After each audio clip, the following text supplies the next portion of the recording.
Alright, here we go. Got my Bianca Belair shirt on. If you don't know me, super fit teacher, man. Wrestling fan since forever.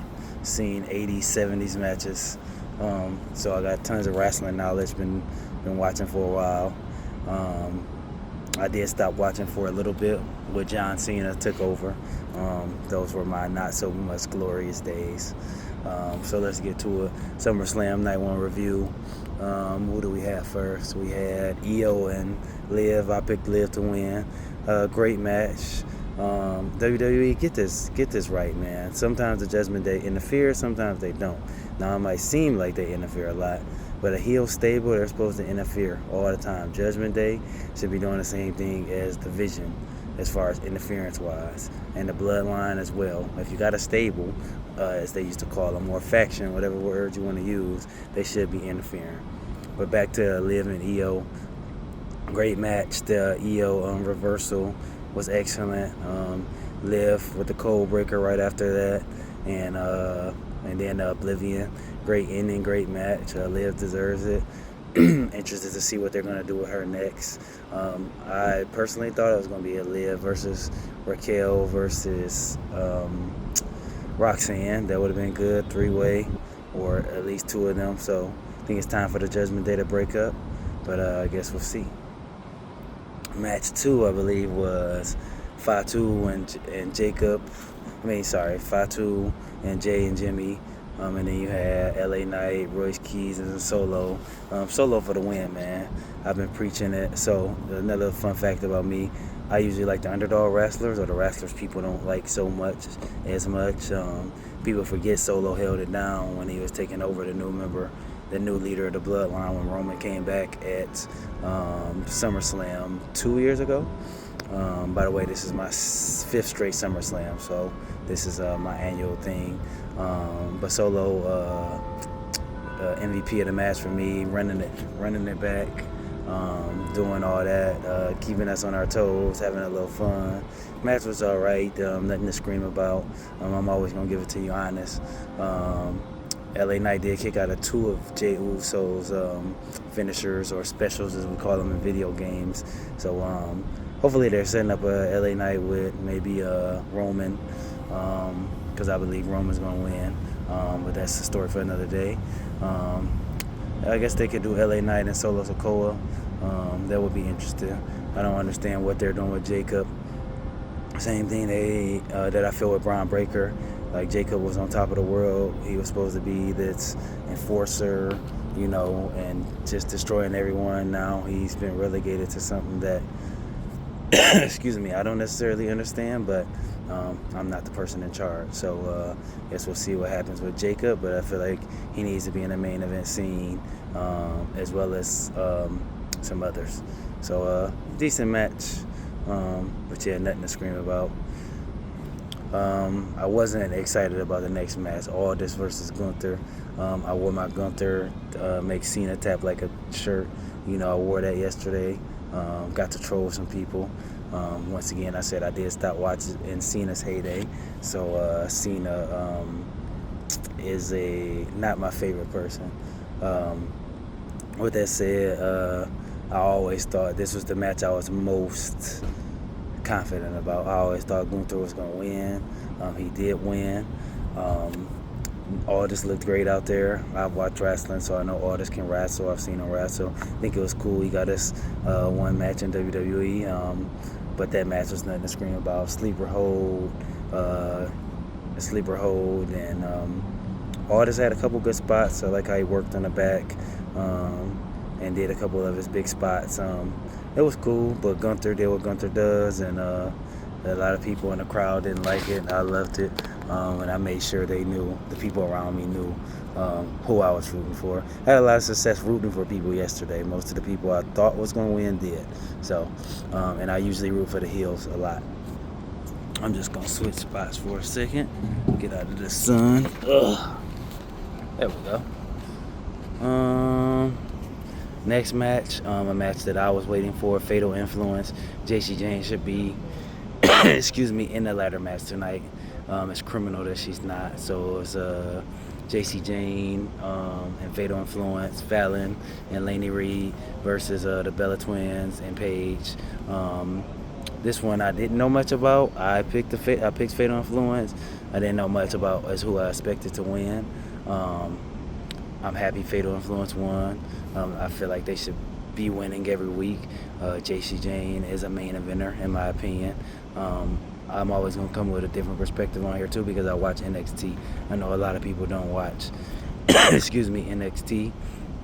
So they see these people when they come up, who is that? I don't know who he is, who she is, things like that. Match was okay. I seen signs like we want women to main event or we riot, but then at the same time I see people getting up and doing a wave and stuff during the women's matches. So let's be consistent because I want them to main event. I want some people to main event too. I think on a side note, I think Rhea and Bianca finally fighting is one of the biggest main events they can ever have, and I said ever. Two of the biggest women ever to me. But anyway, Fatal Influence wins. JC Jane with that rolling elbow. I love it. Love to see it. I stood up and clapped. Gave them some love. Next match, which I thought should have been a main event. Titles mean stuff to me, but it is what it is. Cody versus Punk. I'm a big Cody fan. And I'm going to be honest, I got some Cody fatigue because he keeps winning. I used to be a big Punk fan way back when he was CM Punk before he left. I'm not the biggest Punk fan anymore. So I didn't really have a horse in the race. I guess I would have picked Cody, but like I said, I got Cody fatigue. This was the second clearest match for me because I thought Punk was going to win. And he did. Only part I didn't like is, like, I don't know if they're keeping Randy away from the belt or what. Like, Randy comes in and he attacks Cody when Cody doesn't have the belt. This should have always been for the belt. And I think they missed the opportunity. I'm going to go on a little rant, but they missed the opportunity when Cena was going for his Never Seen 17. Him and Randy should have been going at 17 at 417 at the same time. So did a quick title change for Randy. He got up. I think he's at 14 now. He gets to 15, loses it, does another one, gets to 16, and then Cena and Randy both going for 17. I mean, that builds itself. The moneymaker. Looks like they don't want Randy to pass the next person on the list right now. I'm not sure. But now they're fighting without the title. Randy needs one or two more titles. He's been that good, been that, I know about suspensions and all that stuff, but Randy definitely deserves it.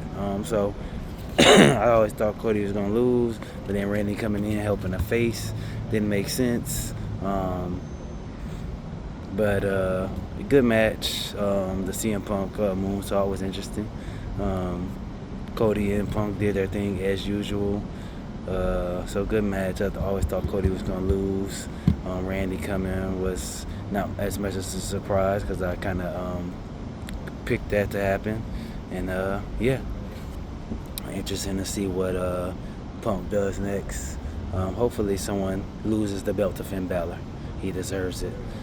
Last match, won that. So I'm a big fan of wrestling. I stand up for the people I like. I boo the people I don't. I didn't stand up for either person in this last match. I used to like Brock way back when. I don't dislike Brock. And I liked Oba in NXT. My only thing with Oba is, another mini rant, is him, Trick, and Javon came up together. And as far as I'm concerned, them three were on the same level in NXT. And as far as I'm concerned, I like all three of them. Love all three of them. Javon has the most potential. There's a lot of big, muscular dudes around the world. There's not that many people who can jump high and do flips and do bounce off the ropes like Javon does, you know. I personally think Javon, Trick, and Oba are the future. Seems like Oba and Trick are getting their due. Javon's not even on the SummerSlam card. I don't get that. And I don't see him as a Kofi Kingston. I love Kofi Kingston, by the way. I see him as a multiple-time world champion. Javon Evans, multiple-time world champion. So whatever they're doing with Oba and Trick, Javon needs that same rub, in my opinion. So now when we get on to the match, it's a match I kind of expected, quick, nothing too crazy. I figured Oba was going to win. I didn't think Brock was going to win. The fan reaction, although it wasn't my reaction, but the fan reaction to Oba and him doing Oba things was great. The Hell in a Cell wasn't necessarily needed. They didn't go through it. I thought when Oba set up the table against the cell, maybe that was their gateway to get through the cell, but that never happened. So I don't know if they really needed the cell. The match was okay, quick. They're bigger guys. I know, like, once again, I just said it. We love these bigger guys, but they only can go for so long. It's just like a heavyweight fight. I know TKO owns UFC and WWE. It's just like a heavyweight fight. Those guys can only throw those big shots and last for so long until the matches, the fights go long and they get stagnant because they're so exhausted. So with these bigger guys, they only can go so long. And they are some of the best in the business. So I respect them. It was good. Oba, great. I just didn't, it just was, kind of anticlimactic. Oba wins, and I guess they're going to push him to the promised land. And as I said before, I hope they do the same for Javon and Trick, man. Hope they do. It looks like they're doing the same for Trick. I don't want Javon to get lost. He's not a mid-carder. He's not a none of that. And all I see from videos is Triple H said this, and I'm hanging with John Cena. Yeah, I mean, not Triple H, Shawn Michaels. He's hanging with Shawn Michaels. He's hanging with Cena. The Undertaker said this. A lot of praise from wrestlers giving it to him. His age is what it is.